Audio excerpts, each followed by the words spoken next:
Hello everybody, welcome back to another installment in my first time beating every Infinite Warfare Zombies map. Today I take on Shaolin Shuffle, one of the most controversial zombies maps, and I hope you all enjoy.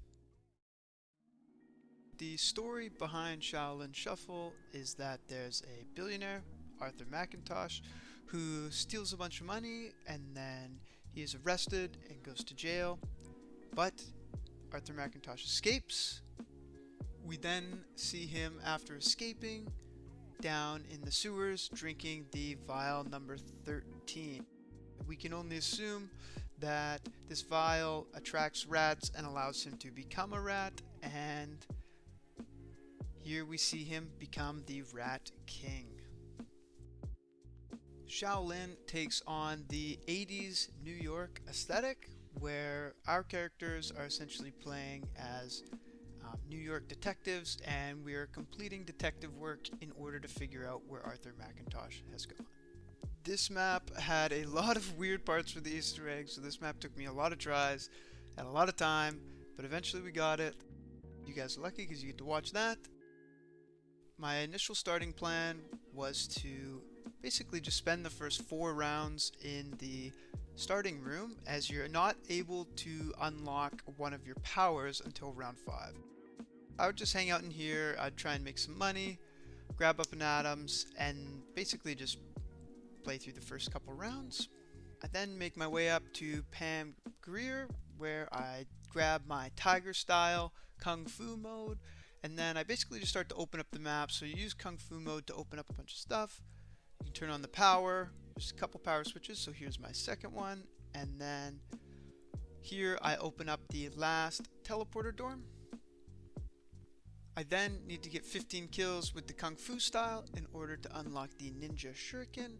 I make my way down to the other side of the subway, turn on the power, come over to Tough Enough, grab a coin, grab Tough Enough, and then proceed to make my way around the map looking for parts in order to open up Pack-a-Punch. So here I grab my film reel, and then here I grab my flyer, and I am now able to go and open up the theater. Here I open it up, I repair Pack-a-Punch, and then I need to do a part to get the alien fuses. This is the first step. I click this button, and now I'm on a timer, and I have to run all the way to this portal on the right, open up this electrical box, and then grab these fuses. So once I have these alien fuses, I now need to put them on the railroad tracks. Luckily for me, train came just as I put them down, so I didn't have to wait very long. Once the train drives over them, I can now jump back down. They will be looking purple, and I can grab them. Now I am ready for double Pack-a-Punch. My next step is I'll use my Tiger style and my new Shuriken that I unlocked by getting 15 kills with it. I throw the Shuriken at a rat cage, and I now have to follow this very slow, very small rat around to a lot of different locations, where I then have to throw a shuriken at other cages. And here's my last one. It ends up being in the bar, at which point a yellow circle spawns, and I now need to get kills inside the circle. Once I complete that, a bunch of ninjas will spawn. These ninjas are deadly. If you sprint, you die. They will teleport on top of you and you get hit. Example right there. At this point, I'm freaking out. Luckily, I had perk insured, so I kept my jug, but if I did not have jug here, I would be dead. These guys are so strong. I was not a big fan of the ninjas. They are way too powerful. I grab up and atoms. Now I can breathe again. I grab the Ripper Evo, and then I make my way into Pack-a-Punch. I insert the alien fuses. Now I'm onto the step where I have to shoot 4 symbols around the map. They didn't change between the games, which is really nice, so this part was always pretty speedy.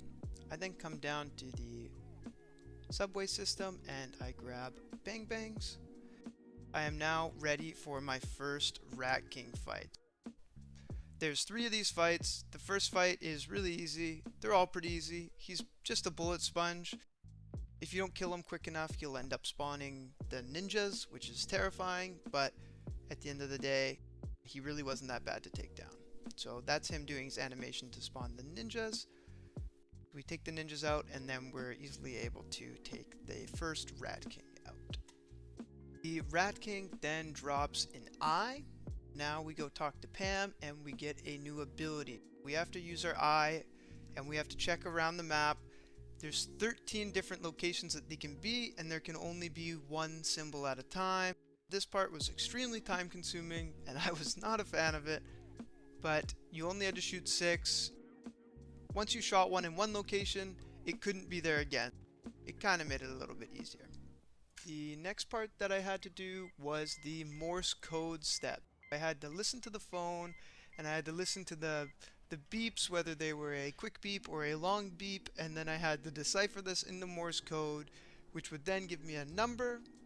One of the posters around the map would have this number, and then I needed to grab that specific poster.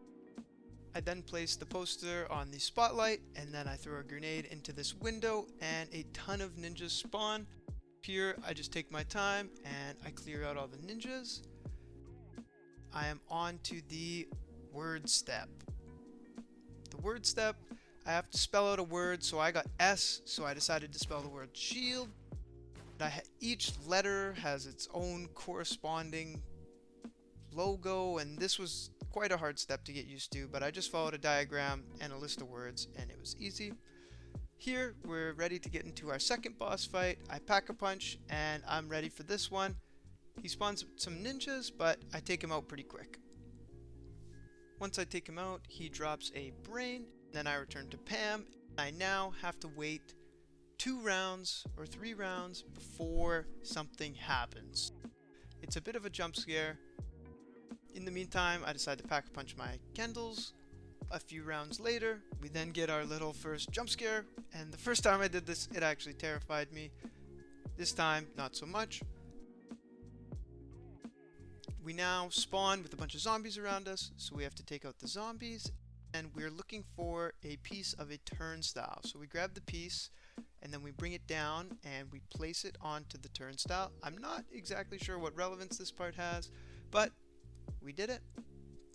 Now this allows us to move on to our next step, where we have to climb up to this area, and we have to look inside of a window, and we have to shoot another symbol inside the window where the blinds will drop, and then we have to get kills inside a bunch of yellow circles. Once we complete the yellow circles, I can now make my way over to the dance floor, where I have to hit the turntables, and then there will be a disco ball floating above a zombie on the dance floor. I now have to kill the disco ball zombie while there's another zombie on the dance floor, so the disco ball can transfer to the other zombies. It's kind of interesting step. It was pretty difficult, but it wasn't that bad. I got it done. We then come and double pack a punch both of our weapons, and we're pretty much ready for the boss fight. The last thing I needed to do was come and do the third and final little Rat King battle. This one wasn't too bad because I had double pack a bunch of weapons. I kind of just took him out pretty quickly. After this one, he drops a heart. Now we are fully ready to go into the boss battle. We just have to talk to Pam, and then we are ready to head down. One thing to note, I failed this boss fight a lot, and you can see the stress in my face. I was not a fan, and I did not want to die. We enter the boss fight, and we see the Rat King rise from the ground.